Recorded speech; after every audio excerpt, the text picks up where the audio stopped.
Hi, I'm Natalie Bitature and welcome back to Uncommon Perspectives, the father-daughter authentic chat where we talk about different challenges facing the African population.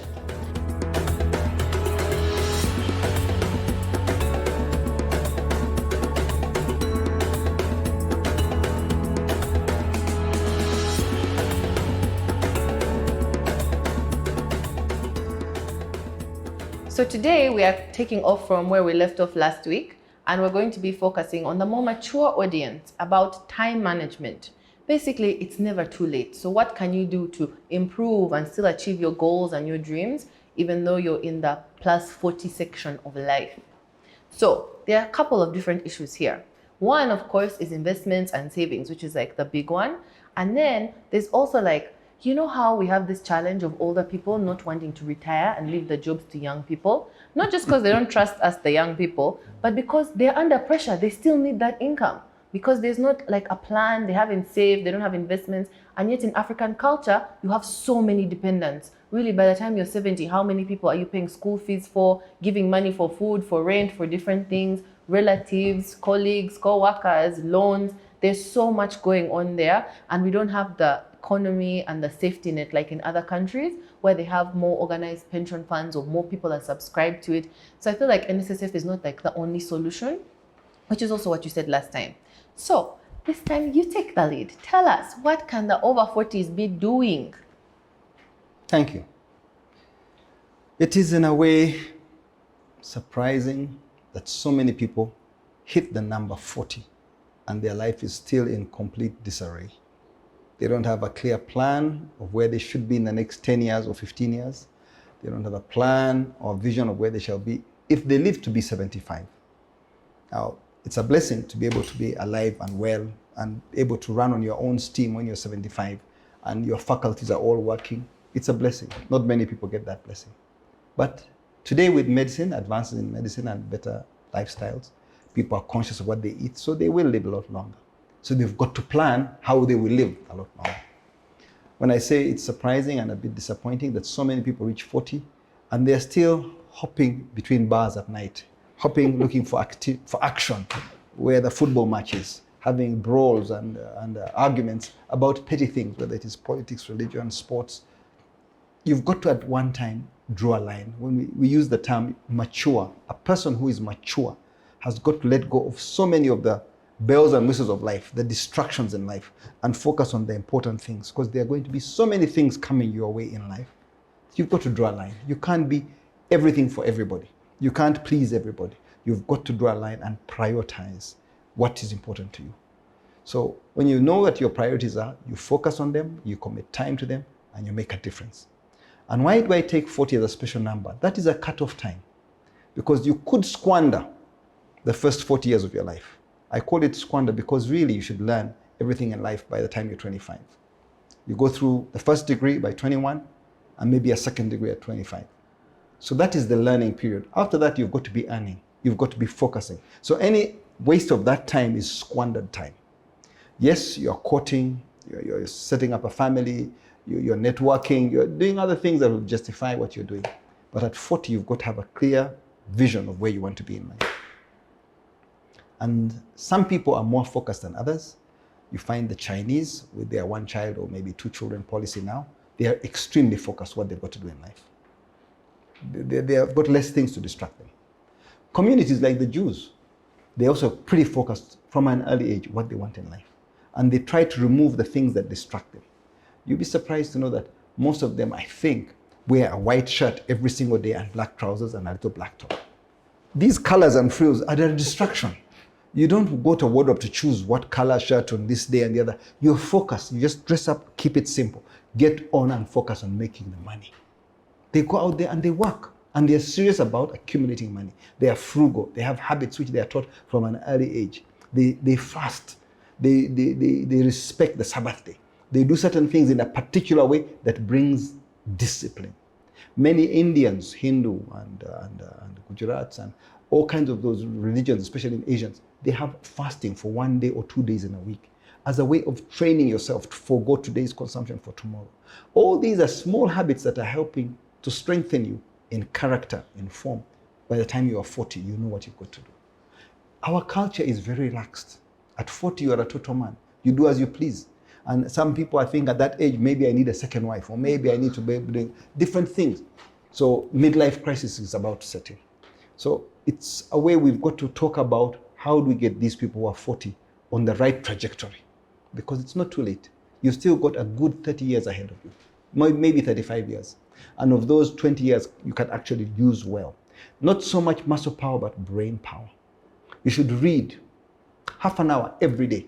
When you start at 40, you'll be a genius by the time you're 70. You could be a professor. Now, I'm not saying read to go and teach or to do academic stuff, but learn a lot of stuff about how you can use your time well, your skills well. How do you improve your skills? And today with technology, you don't have to read books. There is so much information on YouTube, so much information on the internet. Google it, go for it, learn. Don't stick to that narrow vision. If you're a doctor or an accountant or a lawyer, don't stick to only what you were trained to do. Broaden your perspective to life and see the colors that are out there. There are so many beautiful colors out there, but you've always looked at life in one color. That's not good. So I encourage people to change at 40, draw a line and say a new life. My life changed monumentally when I turned 40. I started reading avidly. Every time I'd have to read a book. Every week I wanted to go through a book. I started buying books. I found a new pleasure in learning, in growing. My personal growth began at 40 because the children were stabilized. The business model is stabilized. I know I had to do so much more in my business life and set my goals, but I couldn't do it on my own. And all the secrets of life were in all these books. And I would travel so much and pick up so many books, and I started reading. And my growth was monumental. In 5 years, I did much more than I'd done in over 25 years. I kept growing every time, and I felt I could do so much more for other people. It wasn't only about my growth now. And in helping other people to grow, I found growth in my own trees. So it's so rewarding to live a life of trying to enrich other people's lives, because you learn so much more in the process. You broaden your knowledge. You deepen your understanding. You are more empathetic with people.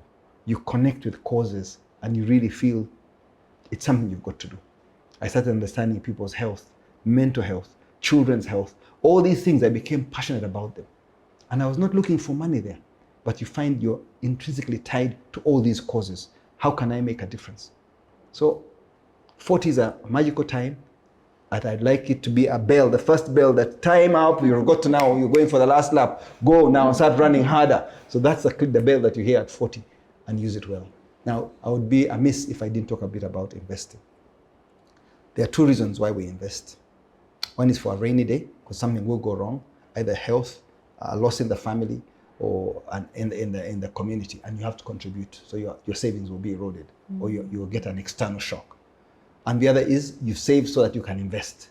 Now, too many people have lost most of their youth, because until 40, you're really a youth, without saving enough.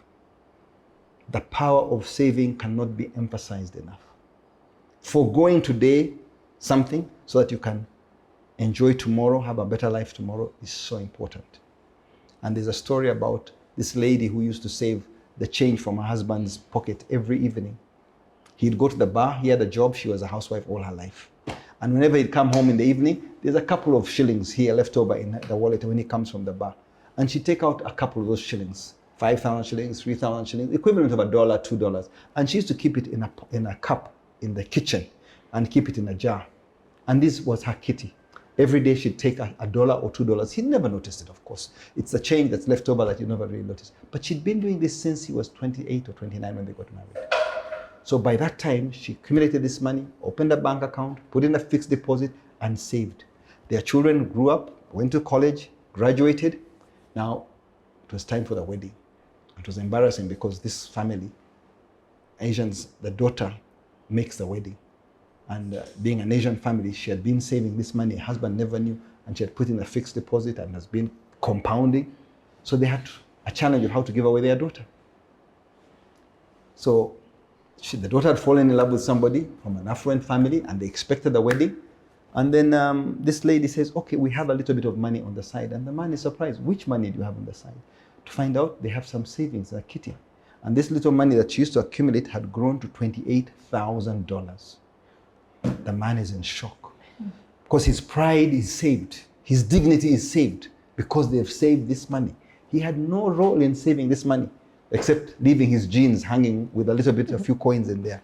And this woman saved the money and saved the family's dignity so they could give away their daughter with dignity.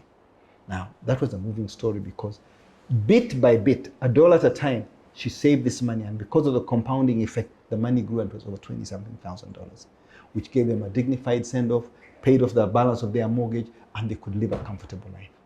That's what life is for. Learning to have the right partners to support you. Where you are weak, the left hand is not as strong as the right hand if you're right-handed, or the right hand is not as good as the left hand when you're left-handed. So you find a partner who supports you, who complements your efforts. If you're 40 and you don't have a partner, you better be a Catholic priest. Over to you, whatever you think of this. No, it's interesting. And this is something that I have to think about and like plan. And it's something that I get asked as well, because many people my age are now on the trajectory to 40, scary as it is. So we also have to think about these things and how we're going to live post 40. Because even now I can see the difference in my energy and the way I work from when I was in my 20s. And I kind of worry if it keeps going like this, how am I going to be making money? But I also see that I work smarter. I don't have to put in as many hours to get the same amount of stuff done. And as you move up in your career, things are more efficient. So you should be getting more value for your time. And that's why I see the link between the time and the money. But there's still so much that we have to think about and plan for, especially in this kind of context. Like personally, I invest in Bitcoin or like different things on cryptocurrency because I understand enough about that, and that's not an active investment. But I feel like there's so many different options and many people are not financially confident to make those decisions. I get a lot of questions about investment clubs, which I think you also do, which I think is a good idea, or circles, or different types of bonds. So people are always asking about what types of investments they want. But what I always say is it depends on your life and your goals, right? Because how invested do you want to be with your time on your investment? And also, what are you trying to get out at the other end? So now, should we all be planning for like, if we're going to live to 75, if I want to work till I'm like 60, so I need to be thinking about how much money I need to be earning at all the times, or like how I need to get to that point so that the money keeps working for me, like the 5% you were talking about. So these are the kinds of questions I think we need to think about under 40, but even over 40, what are like the action points or like the things they can do to adjust? You said your life completely changed at 40. Was it something that happened to you? Did you just feel older? What changed for you that made you see that the bell has gone off and now you need to change what you're doing? I think everybody should learn to listen to their gut or their instinct. The sounds are always there. Someone is whispering in you which way to go. Turn left, take a chance. Buy this, don't buy this. Be careful. You've got to learn to listen to that whisper, because the whisper will never get loud. Some people say it's the Lord guiding you or it's your instinct. Whatever the whisper is, somebody's whispering in your ear. I heard the bell at 40. I assume most people hear it around 40. Some are lucky, 35, 38, the bell goes off and they hear it and they start running. Some don't hear it until 60 because they're too busy, there's too much noise and they miss it. And then all of a sudden they realize, what happened to the bell? And then the bell is ringing so loud because you're really in the red zone, not in the orange zone. So it's important that people take time to take a step back. If you have just 5 to 10 minutes for yourself, where you are quiet and stop and think. Some people call it meditation, those who are really up there. I don't think I'm intelligent enough to meditate. I like to sit in a chair and maybe daydream. And when I'm daydreaming, I think about the things I've done, where I am, and where I want to go. And it takes a few minutes. And you don't have to do it every day, but if you can find time to do that. Some people do it in their bed before you go to sleep. Think about what you've done in the day and what you've got to do tomorrow. So you plan your day the night before. And it gives you some kind of purpose, direction, what you're going to do. So when you do this, you are reflecting. That inner reflection is so useful. If you reach 40 and you've not started training yourself on how to reflect, you've got a problem.